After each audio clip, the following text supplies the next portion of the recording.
इस कार्यक्रम के पुण्यार्जक हैं विद्या अरह गुरु भक्त परिवार चातुर्मास आयोजक श्री दिगंबर जैन धर्म प्रभावना समिति उदयपुर एवं श्री पार्श्वनाथ दिगंबर जैन मंदिर उदासीन आश्रम अशोक नगर उदयपुर चातुर्मास स्थल निवेदक वर्षा योग समिति 2026 एवं सकल दिगंबर जैन समाज उदयपुर अध्यक्ष श्री मेवाड़ बागड़ महासभा श्रीमान लक्ष्मीलाल श्रीमती तिलक देवी मनोज नेहा अंकित सपना एवं पोता पोती पंक्षी अंश माहिर एहसास समस्त बोहरा परिवार उदयपुर राजस्थान। हे भगवान, आपके संपर्क में आने के बाद मेरे भीतर भी अचल मेरू की तरह स्थिरता आए, हमारे जीवन में ठहराव आए। ये भाव हमारे भीतर जगना चाहिए। कल छंद से ये प्रेरणा ली थी कि निमित्तों से बचने की हम कोशिश करें। आज हमें उससे आगे दूसरे छंद की बात करना है। आगे बढ़ते हुए आचार्य मानतुंग कह रहे हैं कि प्रभु दीपक तो हैं आप जड़ दीप तो नहीं हैं। मैं थोड़ा सूरज से आपका मिलान करके देखना चाहता हूँ। आप में सूरज जैसा तेज तो है, पर देखूं क्या और है। तो आचार्य कह रहे हैं मानतुंग महाराज, भगवान में और भी रूप दिखाई दे रहे हैं। भगवान के सामने एक सूरज दिखाई पड़ा। देखते हैं सूरज भगवान के आगे फीका पड़ता है। सूरज की थोड़ी सी सीमा है, वो एक सीमित क्षेत्र को प्रकाशित करता है।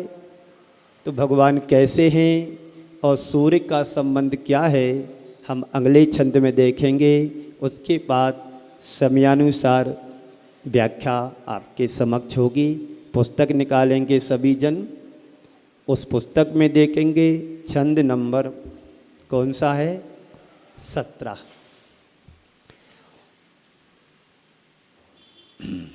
नास्तं कदाचिदुपयासि न राहु गम्यः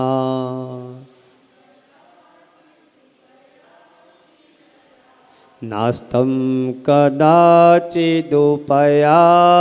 न राहु गम्यः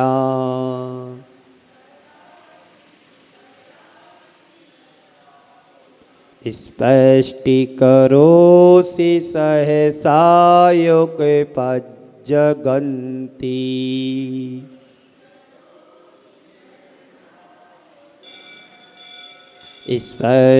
स्पष्टीकरोसि सहसायुगपज्जगन्ति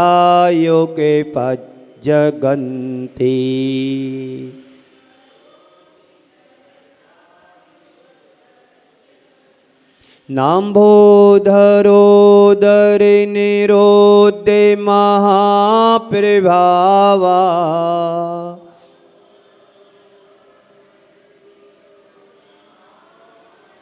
नाम्भोधरोदर निरोधे महाप्रभावा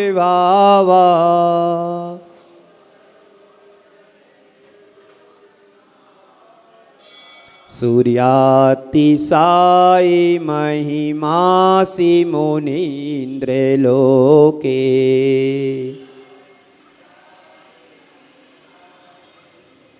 सूर्यातिशायी महिमासि मुनीन्द्रलोके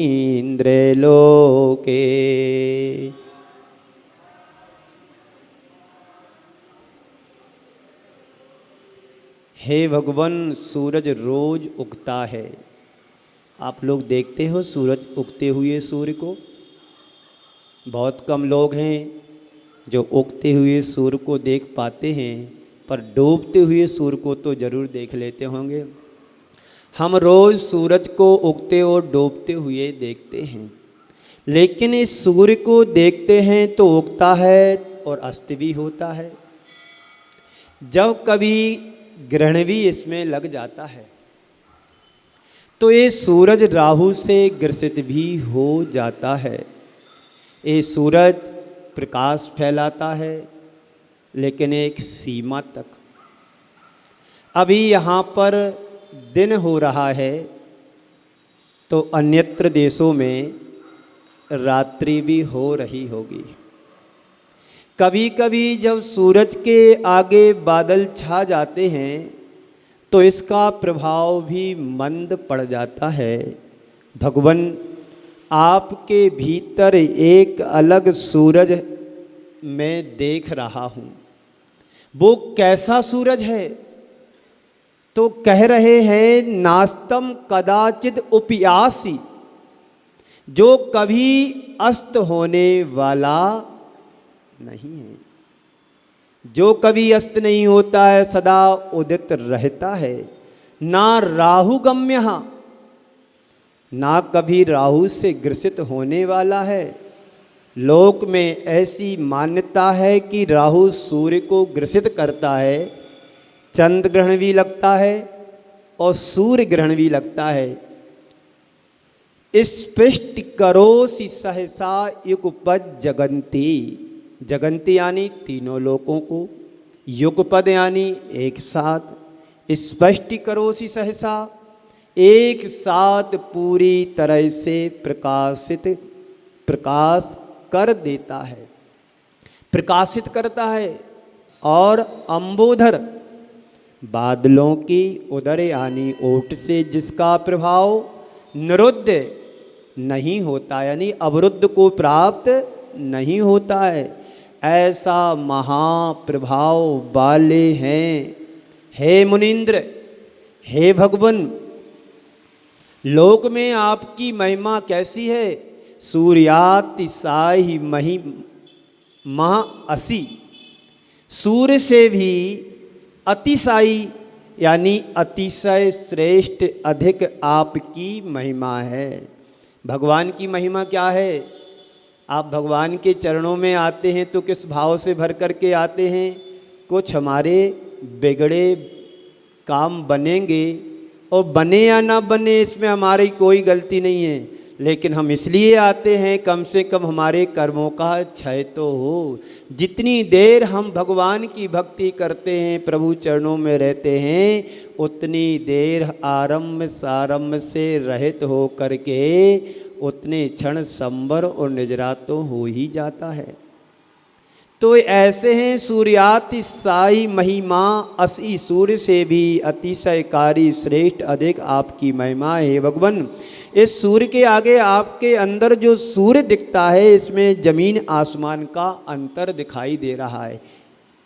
क्यों? क्योंकि ये सूर्य उदित होता है, अस्त होता है, लेकिन आपके ज्ञान का सूर्य अब कभी अस्त होने वाला नहीं है। नास्तम कदाचित उपयासी, अब कभी भी अस्त होने वाला नहीं है, ना होगा। एक बार केवल ज्ञान प्रकट हो जाता है तो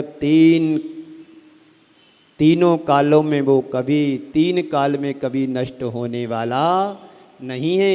जितने भी हमारे महापुरुष हुए हैं, श्रेष्ठी पुरुष हुए हैं, उनको केवल ज्ञान हुआ, वो केवल ज्ञान मोक्ष को दिलाने वाला ही होता है। आप 6 डाला में पढ़ते हैं, शिव स्वरूप शिवकार, वो केवल ज्ञान, भीतरा ज्ञान, केवल ज्ञान कैसा है? आनंद स्वरूपी है। और कैसा है? शिवकार यानी मोक्ष को दिलाने वाला है। ऐसे आप रूपी सूर्य का अब कभी अस्त होने वाला ना है, ना अस्तम, कभी अस्त नहीं होता है, ना होगा। एक बार प्रकट हो गया तो हो गया। आपके भीतर स्थायी शाश्वत सूरज है। वो कैसा है? ना राहु गम्यः, ये सूरज है, उगता है, डूबता है, अस्त होता है। इसके उगने और अस्त होने से हमें कोई खास फर्क नहीं पड़ता है।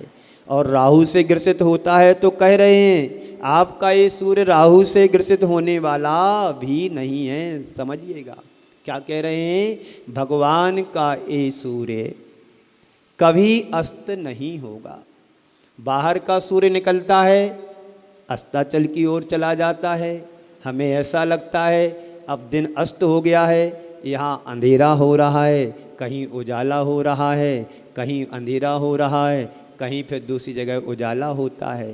उदय होना और अस्त होना, उदित होने का मतलब है हमारे जीवन का जन्म, और अस्त होने का मतलब है हमारी जिंदगी का अंत यानी मरण। हमारा जन्म भी होता है और हमारा मरण भी होता है। हम संसारी जीव हैं, कभी जन्म हो रहा है तो कभी मरण हो रहा है। कहीं पर डोली सज रही है तो कहीं पर अर्थी उठ रही है। यही सूर्य का अस्त होना और सूर्य का उदित होना है। लेकिन भगवान आप तो जन्म और मरण से परे हो चुके हैं। अब आपके जीवन में कभी अस्त भी नहीं है, अस्त व्यस्त भी नहीं है। आप एक स्वस्थ और मस्त प्रकृति के धारी बन चुके हो। भगवान शाश्वतता को प्राप्त हो गए हैं, उससे आपको मैच करना है। हमारा भी जिंदगी रूपी सूरज कब अस्त हो जाए इसकी कोई गारंटी नहीं है, कब कहाँ जन्म हो जाए इसका भी कुछ पता नहीं है। कहाँ जन्म होगा, कहाँ सूर्य अस्त होगा, इसकी कोई गारंटी नहीं है। ना अब डूबेगा, ना भगवान का सूरज अब उगेगा। नास्तम कदाचित उपयासी ना राहु गम्या। राहु क्या है? राहु है मोह, जो मोहिनी कर्म हमारा है, जो हमारे ज्ञान रूपी सूर्य को ढक रहा है, लील जाता है, अस्त कर देता है, हमारे क्षयोत्सम को त्रोहित कर देता है। कौन करता है? मोहिनी। और मोह के कारण ही व्यक्ति संसार में नित्य परिभ्रमण कर रहा है। इसलिए कहें सीख गुरु करुणाधार, गुरु महाराज दया करके करुणा करके हमें शिक्षा देते हैं कि इस मोह रूपी राहु से बचने का प्रयास और पुरुषार्थ करो। क्योंकि हमारी आत्मा पर अनादि काल से मोह रूपी आवरण छाया हुआ है। इस आवरण से बचने के लिए हमें प्रभु चरणों में जाना चाहिए, प्रभु भक्ति करना चाहिए। बने जहाँ तक उनकी सेवा करके यह मन हर्षावे। हर्षाता कहाँ है? तरसता है। तो राहु क्या है? राहु है मोह, जो हमारी ज्ञान रूपी सूर्य को लील जाता है। जिसके अंदर मोह का जितना अधिक प्रभाव होता है उसका ज्ञान उतना कुंद पड़ जाता है। आप कहते हैं मति मंद है। बहुत से बच्चे आते हैं, उनकी बुद्धि काम नहीं करती है, बड़े सीधे साधे होते हैं, उन्हें कुछ ज्ञान नहीं होता है, पर उनका ज्ञान कहीं दूसरी जगह लग जाता है तो सही दिशा में नहीं लग पाता है। तो इसका कारण यही है कि उनकी आत्मा पर मोह रूपी आवरण जबरदस्त प्रभाव दिखा रहा है। इससे उसकी आत्मा या ज्ञान कुंद हो गया। मोह का ये दुष्प्रभाव है कि मोही जीव जानते हुए भी अनजान बन जाता है, अनजान अज्ञानी बन जाता है। ये किसका प्रभाव है? तो संत कहते हैं मोह का प्रभाव है। हमारा ज्ञान मोह रूपी राहु से ग्रसित है और भगवान ने क्या किया? उन्हें उस राहु को समाप्त ही कर दिया, रास्ते से अलग कर दिया। जिस रास्ते से उन्हें आगे बढ़ना, उस रास्ते पर कंकड़ थे, कांटे थे, और कंटका के रास्ते को दूर करके सही रास्ते पर चल करके अपनी मंजिल को प्राप्त कर लिया। यही उपदेश इस छंद के माध्यम से हमारे लिए प्रेरणा मिल रही है कि आप भी अपने आत्मा में जुड़े हुए मोह को दूर करके आत्मस्त हो सकते हो, स्वस्थ हो सकते हो। तो इस सूर्य पर तो साल में 1-2 बार चंद्र ग्रह राहु लग जाता है, ग्रसित हो जाता है, लेकिन हमारे ज्ञान के सूर्य पर तो अनादि से ग्रहण लगा हुआ है। कौन सा ग्रहण लगा है? ज्ञानावरणी का, दर्शनावरणी का, मोह का, वेदनी का, अंतराय का, नाम का, गोत्र का, सारे जितने कर्म हैं ग्रह के रूप में, और हमारी आत्मा के सत्ता पर ग्रह बनकर के जमे हुए हैं, जिससे हमारी बुद्धि सही काम नहीं कर पाती है। मोह के उदय में आप पढ़ते हो, मोह महामद पियो अनादि भूल आपको। कब से पढ़ रहे? जब से जन्म लिया है तब से नहीं, जब से होश सवारा तब से पढ़ रहे हैं। पढ़ते पढ़ते इतने आगे बढ़ गए कि उसको छोड़ ही नहीं पा रहे। तो मोह महामद पियो अनादि भूल आपको भरमतवादी। तो आचार्य कहते हैं हमारे ज्ञान के सूर्य पर तो अनादि से ग्रहण लगा हुआ है, जिसने हमारे ज्ञान को ही मंद कर दिया। ये हमारी स्थिति है कि ज्ञान में ग्रहण लगा हुआ है, उसको हटाने का प्रयास करें। भगवान आपने मोह को नष्ट कर दिया, मोह को दूर कर दिया, इसलिए नाम भो धरोदर निरुद्ध महाप्रभावा। और बादल क्या है? बादल हैं आवरण। आवरण समझते ना?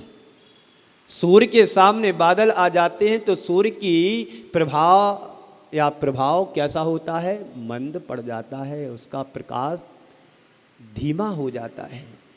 तो सूरज के आगे जैसे बादल आते हैं, उसका सारा प्रकाश मंद पड़ जाता है। बादल छटते ही प्रकाश पुनः अपनी आभा के साथ प्रकाशित होने लगता है। तो भगवान आपके ऊपर कोई आवरण नहीं है। जो कुछ आवरण है तो बाहर के सूर्य के ऊपर है, चंद्रमा के ऊपर है, हमारे कर्मों के ऊपर आवरण पड़ा हुआ है, लेकिन आपके ऊपर कोई भी आवरण नहीं है। सारे आवरणों को आपने क्या किया? नष्ट कर दिया, छांट दिया, दूर कर दिया। जब बादल ही नहीं है तो आपका प्रकाश निरुद्ध होगा ही कैसे? सारे कर्मों के बादल उनके क्या हो गए? छट गए, अलग हो गए। इस सूर्य पर कभी कभी बादल आते हैं, उसके प्रकाश को मंद कर देते हैं। कर्म के आवरण विनष्ट होंगे, तब हमारे भीतर का प्रकाश उद्घाटित होगा। तो हे भगवान, हे मुनीन्द्र, लोक में जो सूर्य है उस सूर्य से भी आपकी अतिशायी महिमा है। आप चमत्कार को नमस्कार करते हैं ना? बोलो। आपके कर्मों के तंत्र को मैं बदलने के लिए तैयार हूं, आप तैयार हो? नहीं है। तो हे भगवान, हे मुनीन्द्र, लोक में जो सूर्य है वो सूर्य से भी आपकी महिमा उत्कृष्ट है। आप सूर्य से भी श्रेष्ठ हो। सूर्य आपके आगे कहीं लगता नहीं है। आप धन्य हैं। ये तो राहु का प्रभाव हुआ। थोड़ी सी चर्चा चंद्रमा के लिए भी हम करेंगे। चंद्रमा को भी सामने रख कर के देख लेते हैं। एक चंद्रमा आकाश में उगता है और एक चंद्रमा आपके मुख पर दिखाई दे रहा है। आप चंद्रप्रभु भगवान को देखो, कैसा लगता है? पारसनाथ भगवान को देखेंगे, आदिनाथ भगवान को देखेंगे, 2400 तीर्थंकरों के मुखमंडल को उठा करके देखो तो देखते ही हमारे अंदर एक आह्लाद उत्पन्न हो जाता है। तभी सौधर में इंद्र भगवान को देखने के लिए तरस रहा है और ये कह रहा है कि हमें तो उसके मुखमंडल को देखने लीजिए। अपनी सची से कहता है कि मुझे मेरा सारा साम्राज्य ले लो, पर एक बार मुझे भगवान का मुखमंडल देख लेने दीजिए। फिर भी नखरे करती है सची। देखा है पंच कल्याणकों में आपने, है ना?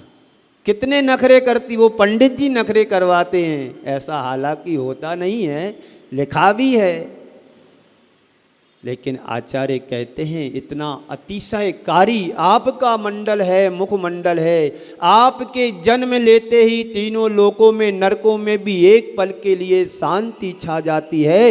इससे बड़ा अतिशय और क्या हो सकता है भगवान? तो एक चंद्रमा आकाश में उगता है और एक चंद्रमा आपके मुख पर दिख रहा है। जब हम आकाश के चंद्र से आपके मुख चंद्र से जोड़ करके देखते हैं तो क्या अंतर दिखाई देता है, देखिएगा। आगे अगले छंद में आचार्य महाराज कह रहे हैं, चंद्रमा को भी थोड़ा सा हम देख लेते हैं कि चंद्रमा भी कैसा है। नित्योदयम दलिते मोहे महांधकारम। ओ माइक दे दो, माइक। हाँ, माइक से पढ़ो। नित्योदयं दलिते मोहे महान्धकारम् अयं दलितमोहमहान्धकारम् गम्यं न राहो वदनस्य न वारिदानम् गम्यं न राहुवदनस्य न वारिदानम् गम्यं न राहो वदनस्य न वारिदानम् गम्यं न राहुवदनस्य न वारिदानम् बिभ्राजते तवे मुखाब्जे मनल्पे कान्ति विभ्राजते तव मुखाब्जमनल्पकान्ति विभ्राजते तवे मुखाब्जे मनल्पे कान्ति विभ्राजते तव मुखाब्जमनल्पकान्ति विद्योत्तयज्जगदे पूर्वे साङ्ख्यबिम्बम् विद्योतयज्जगदपूर्वशशाङ्कबिम्बम् विद्योत्तयज्जगदे पूर्वे शशाङ्कबिम्बम् विद्योतयज्जगत्पूर्वशशाङ्कबिम्बम्। कह रहे हैं कि हे भगवान, आपके भीतर हमें अपूर्व शशांक बिंबम, एक अद्भुत चंद्रमा का रूप बिंब दिखाई दे रहा है। क्या कल्पना की जा रही है कि हे भगवान, आपके भीतर हमें कुछ अलग अद्भुत दिखाई दे रहा है, जिसकी इस संसार में कोई निशानी नहीं है, कोई तुलना नहीं है। आचार्य मानतुंग महाराज कितनी गहराई में डूबे होंगे। उस राजा का हम सब बड़ा धन्यवाद दें कि आपने अच्छा किया। आचार्य मानतुंग महाराज को यदि जेल में नहीं डाला होता तो ये छंद और स्तोत्र हमारे लिए सामने उभर करके नहीं आता। आचार्य समंत्र भद्र महाराज बनने वाले श्रावक के लिए यदि राजा दंड नहीं देता तो स्वयंभू स्त्रोत भी उभर करके निकल करके नहीं आता। आचार्य वादीराज महाराज को भी याद करो। जितने भी महापुरुष हुए हैं उनके द्वारा कुछ ना कुछ हमें इस संसार में मिला ही है, लेकिन हमारी कमजोरी है कि उसको हम पा नहीं पाते हैं। जो पाना चाहिए उसकी तरफ हमारा ध्यान नहीं जाता है, और जो खोना है उसको पाने में सारी जिंदगी हम खपा देते हैं। तो आचार्य कह रहे हैं कि हे भगवान, आपके भीतर हमें अपूर्व शशांक बिंब, एक अद्भुत अलौकिक अद्वितीय बिंब मुझे दिखाई पड़ रहा है। ऐसा चंद्र जिसे हम कभी ना देखे हैं। बाहर का चंद्रमा रोज उगता है, अपने प्रकाश को, भूमंडल को प्रकाशित करता है अपने प्रकाश से, पर उसमें भी कुछ गलतियां हैं, दाग भी उसमें है। आप बेदाग हो। चंद्रमा में एक एक कलाएं बढ़ती हैं तो घटती भी हैं। आप इन कलाओं से परिपूर्ण हो चुके हो। आपकी कोई कला नहीं है, आप तो वो कलाकार बन गए कि आपके चरणों में आकर के हर आदमी कलाकार बनने के लिए अभिशप्त होता है, और जिसकी कोई सानी नहीं है भगवान, वो चंद्र आपके भीतर दिखाई दे रहा है। कैसा है? बाहर का चंद्र जिसे हम रोज देखते हैं, और बाहर का वो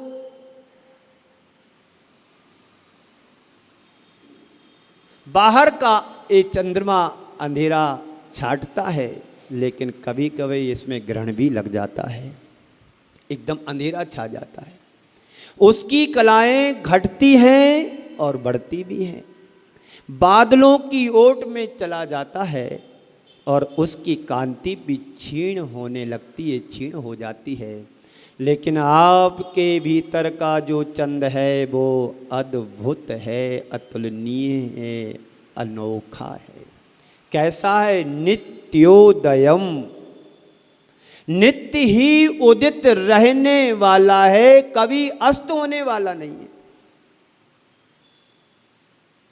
नित्य ही उदित रहने वाला। और कैसा है? दलित मोह महांधकारम, अंधेरे को दूर किया है। पर किसको? कौन सा अंधेरा? एक अंधेरे पर एक छोटी सी बात याद आ गई, मैं बार बार सुनाता हूँ, प्रासंगिक है और सुना देता हूँ। सुनना है? क्यों सुनना है? कागज का टुकड़ा हवा के झोंके से पर्वत की शिखर पर जा नहीं, ये दूसरा है।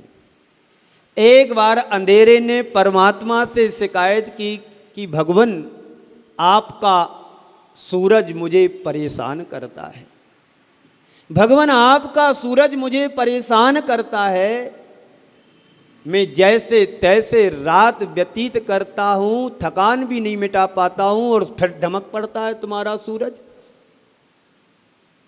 ऐसा मैंने क्या बिगाड़ा तुम्हारे सूरज का जो मेरे पीछे ही पड़ा है? कई लोगों की आदत होती, नहा धो के पीछे पड़ जाते हैं, पूरा बिल्कुल डिसमेंटल ही कर देते, बर्बाद कर देते हैं लोगों को। पर यहाँ पर ऐसा नहीं है प्रसंग, एक उपमा आदि की कल्पना की जा रही है। तो कह रहे हैं कि अंधेरा कह रहा है परमात्मा से कि भगवान आपका सूरज मुझे परेशान करता है। तो परमात्मा कहते हैं अभी मैं सूरज को बुलाता हूं, आपसे क्षमा मंगवा देता हूं, कोई बड़ी बात नहीं है। चलो ठीक है। परमात्मा ने सूरज को बुलाया, सूर्य से पूछा क्यों तुम फलाने व्यक्ति को परेशान क्यों करते हो? बोले कौन सा व्यक्ति? बोले तुम उस अंधेरे को परेशान क्यों कर रहे हो? वो हमारे पास शिकायत करने के लिए आया था। बोले भगवान यदि मैं उन्हें परेशान करता हूं तो चलो अभी उसको बुलाओ, मैं क्षमा मांग लेता हूं। देखिए सूरज के सामने कोई टिक सकता है? प्रगाढ़ अंधकार भी एक छोटी सी नन्ही सी किरण यदि आ जाती है तो कमल खिल जाता है। मैं अंधेरे को क्यों परेशान करूंगा? अभी क्षमा मांगने को तैयार है।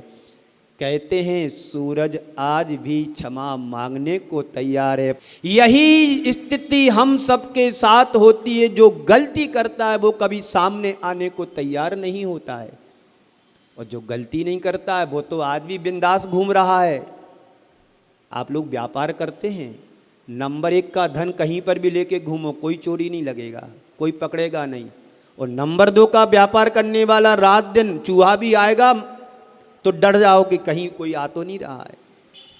ऐसे ही अंधेरा सामना करने को तैयार नहीं। तो भगवान कह रहे हैं कैसा नित्योदयम, नित्य ही उदित रहने वाला है। दलित मोह महांधकारम, अंधेरे को दूर किया। पर किसका? कौन सा अंधेरा? तो कहते हैं मोह रूपी महाअंधकार को आपने दूर कर दिया है। मोह रूपी महाअंधकार को दूर करने वाला है राहु बदनस्ना, और राहु के मुख से कभी ग्रसित होने वाला नहीं है। ना बारिदानम, ना कभी बादलों की ओट में छिपने वाला है। तब मुखाब्ज अनल्प कांति, आपके मुख कमल की कांति अनल्प है। अनल्प का अर्थ है किसी से तुलना नहीं, ये कभी समाप्त होने वाली नहीं है, बढ़ने वाली, अनल्प है, असीमित है आपकी कांति। बाकी सबकी आपकी कांति कैसी है? कल्प है, यानी थोड़ी सी है। विद्योतयत जगत, इस संसार को प्रकाशित करता हुआ अपूर्व शशांक बिंबम। कैसा है? अपूर्व शशांक बिंबम विभ्राजते तब मुखाब्ज। आपका यह मुख कमल, किसका? भगवान का मुख कमल देखा आपने? रोज देखते हैं, कहाँ? दर्पण में जाकर के। किसका? स्वयं का। एक दर्पण तुम्हारे घर में होता है जो तुम बाहर के अपने इस रूप को देखते हो, और एक दर्पण मंदिर में विराजित भगवान के रूप में होता है जिसके सामने जा करके हम अपने अंतरंग के तंत्र को देखने का प्रयास करते हैं। बाहर के दर्पण तुम्हारी बाहर की गंदगी को साफ कराने वाला होता है, लेकिन भगवान रूपी दर्पण हमारे अंतरंग के कर्मों रूपी मैल को दूर करने वाला होता है। कभी हमें उसमें झांकने का प्रयास किया? दूसरों के दोष को देखने के लिए हमारी आंखें तो जल्दी तैयार हो जाती हैं, कभी भगवान रूपी दर्पण में झांक करके अपने अंदर के कर्मों रूपी दोष को देखने का प्रयास किया? बहुत कम लोग हैं जो इस चीज से परिचित होते हैं कि हम भगवान के चरणों में आए हैं तो सिर्फ हमारा फोकस भगवान के ऊपर होना चाहिए। बाजू में कौन खड़ा है, कौन दर्शन कर रहा है, इससे मुझे कोई लेना देना नहीं है। बहुत कम लोग ऐसे होते हैं जो अपनी भक्ति में लीन होते हैं। कभी धनंजय कवि ने भगवान की भक्ति की, पूजन पाठ किया, सर्प ने काट लिया बेटे को तो कोई दुख दर्द नहीं हुआ। ठीक है, मेरा कर्म यदि यही होगा तो मर गया होगा तो मर गया होगा, यदि मेरा बेटा मेरा होगा, आयु कर्म शेष होगी तो उसे कोई मार नहीं सकता है, और आयु शेष नहीं होगी तो मैं क्या, भगवान भी बचा नहीं पाएंगे। ऐसी भक्ति करो। यही भक्ति आचार्य मानतुंग महाराज ने अपने आप में डूब करके भगवान के चरणों में बैठ करके अपने आप को इतनी गहराई तक ले गए कि उन्हें बाहर कुछ दिख नहीं रहा है। वो सूर्य और चंद्रमा अलग होगा, लेकिन मुझे तो भगवान के मुखमंडल में ही सारी स्थिति समझ में आ रही है। यही सूरज है, यही चंद्रमा है जो कभी अस्त होने वाला नहीं है, कभी राहु से ग्रसित होने वाला नहीं है, और किसी बादलों से टकराहट करने वाला नहीं है। बादल भी भगवान के बिंब के सामने अपने आप हार मान लेते हैं। बाहर के सूर्य और चंद्रमा को तो राहु ग्रसित कर सकता है, लेकिन आपके अंदर का जो सूर्य है केवल ज्ञान रूपी है, वो सूर्य को भी नष्ट कर देता और चंद्रमा को भी नष्ट कर देता है, राहु को भी नष्ट कर देता है। ऐसा केवल ज्ञान आपका प्रकट हो गया है, अब किसी से बाधित होने वाला नहीं है। तो अपूर्व शशांक बिंबम विभ्राजते तब मुखाब्ज, आपका यह मुख कमल जिसकी कांति अनल्प है, यानी अनंत कांति वाला है। ऐसा आपका यह मुख कमल 3 लोक को प्रकाशित करता है, 3 लोक का दिग्दर्शन कराने वाला होता है, अपूर्व चंद्रमा की तरह सुशोभित होता है। तो हे भगवन आपका यह मुख कमल अनल्प कांति वाला है। हम आप सब अल्प कांति वाले हैं, हमारे चेहरे में झुर्रियाँ भी आ जाती हैं, हमारा चेहरा फीका भी पड़ जाता है, हमारे चेहरे में कालापन भी आ जाता है, हमारे चेहरे में पता नहीं दाग धब्बा भी आ जाते हैं, कर्म के उदय से आ जाते हैं, बीमारी के कारण ना जाने कौन कौन सी विकृतियां हमारे चेहरे पर दिखाई देने लगती हैं, लेकिन आपका चेहरा तो अपूर्व है। उस चेहरे को देख करके हम अपने अंदर की कालिमा को दूर कर सकते हैं। हम आप सब अल्प कांति वाले हैं। इसे जरा दूसरे अर्थ में देखते हैं। चंद्रमा प्रकाश को देने वाला है, और आज हम जिस चंद्रमा को देखते हैं वो पूर्णमासी को पूर्ण होता है, जिसकी कलाएं घटती भी हैं और बढ़ती भी हैं, जिसकी कलाएं घटती घटती घटती एक दिन अमावस्या के रूप में बदल जाता है, एकदम डार्क काला हो जाता है। आकाश को दिखाई देता है, चोर भी आएगा तो नहीं दिखेगा। अल्प कांति है, चमक नहीं है। तुम्हारा जीवन भी, संत कहते हैं तुम्हारा जीवन भी चंद्रमा की भांति अल्पकालीन है। जैसे चंद्रमा की कलाएं घटती हैं, वैसे हमारे जीवन रूपी चंद्रमा की श्वासों की कलाएं भी दिनों दिन घट रही हैं, कम हो रही हैं। मुझे लगता है कि अबे मुझे बहुत जीना है, पर पता नहीं तुम्हारी कितनी श्वासें कम हो गई और कब तुम्हारे जीवन की रात अमावस्या जीवन तुम्हारा अमावस्या की रात में बदल जाए इसका भी कुछ भी पता नहीं है। कब तुम्हारा जीवन घट जाए इसका भी पता नहीं। प्रभु से अपना नाता जोड़ो। किससे नाता जोड़ो? प्रभु से अपना नाता जोड़ने का प्रयास हमें करना चाहिए। आप रोज भगवान के पास आते हो, लेकिन भगवान से कभी आपने बात की? बोलो, क्यों प्रकाश जी? भगवान से बात करते हो? इतना टाइम कहाँ है कि जो भगवान से हम बात कर सके। एक बार राजा से किसी ने बात कर ली तो वो किसी से बोलना ही बंद कर दिया। यदि जिस दिन तुम भगवान से बात कर लोगे तो संसार से, पत्नी से, अपने परिजनों से कभी बात करने का तुम्हारा मन ही नहीं होगा। जिस मुख से प्रभु के गुणगान गा लिए उससे हम संसार के किस प्राणी से बोले? तो आचार्य कहते हैं कि एक बार प्रभु से अपना नाता जोड़ लो तो अपने आप को विकासोन्मुखी तुम पाओगे, जिससे तुम अपने जीवन को सार्थक कर सको, जिससे तुम अपने जीवन को साकार बना सकें। हमारी दृष्टि वैसी हमारी होना चाहिए। राहु केतु शनि ना तो हमारा कुछ बिगाड़ते हैं ना कुछ हमारा बनाते हैं। व्यर्थ की बातों में, जादू टोटकों में व्यक्ति उलझ कर के सारी जिंदगी अपने आप को बर्बाद कर देता है, लाखों रुपए मिटा देता है। इसकी चर्चा और आगे हम विशेष रूप से आपको करेंगे। अभी इसका समय नहीं है कि राहु केतु शनि हमारे जीवन को कैसे परेशान करते हैं। ये कोई परेशान नहीं करते, नक्षत्र हैं, ग्रह हैं। यदि परेशान होते हैं तो इनके माध्यम से आने वाले परिवर्तन से, रसायनों में हमारे अंदर का परिवर्तन बदलता है तो हमारे कर्म वैसा हमें रूप दिखाई देता है। ये राहु केतु कुछ नहीं करते हैं, ये ग्रह हैं, खुद परेशान हैं। तुम्हें परेशान करने की उन्हें फुर्सत कहाँ है? जो व्यक्ति व्यस्त रहता है क्या वो दूसरों को परेशान करता है? बोलो, जब आप घर के कार्यों में व्यस्त रहते तो बच्चे क्या कर रहे हैं तुम्हें पता ही नहीं रहता है। जब आप फ्री रहते हो तो आपको दिखाई देते हैं कि बच्चे परेशान कर रहे हैं, ये बच्चे ऊधम कर रहे हैं, ये बच्चे ठीक से नहीं बैठे, ये वो कर रहे हैं। जब राहु केतु शनि स्वयं परेशान हैं, उन्हें फुर्सत कहाँ है तुम्हारे परेशानी को देखने का? वो खुद अपने आप से परेशान हैं तो वे अपनी गति से चलते रहते। हमारा बिगाड़ सुधार होता है तो हमारे भीतर के रासायनिक परिवर्तन के कारण होता है। जो कर्मों के साथ जुड़ा होता है वो एक बाहरी निमित्त है, लेकिन लोगों ने बाहर के निमित्त को पूजना करना शुरू कर दिया। टोट के आदि में पढ़ कर के अपने जीवन को बिगाड़ लिया है। इसलिए इससे बचने का हमें प्रयास करना चाहिए। आप सबका समय पूरा हुआ। इसी मंगल भावना के साथ हमने सूर्य को भी भगवान के सामने रखा, हमने चंद्रमा को भी भगवान के सामने रखा। शेष चर्चा अगले छंद में हम पुनः मिलेंगे।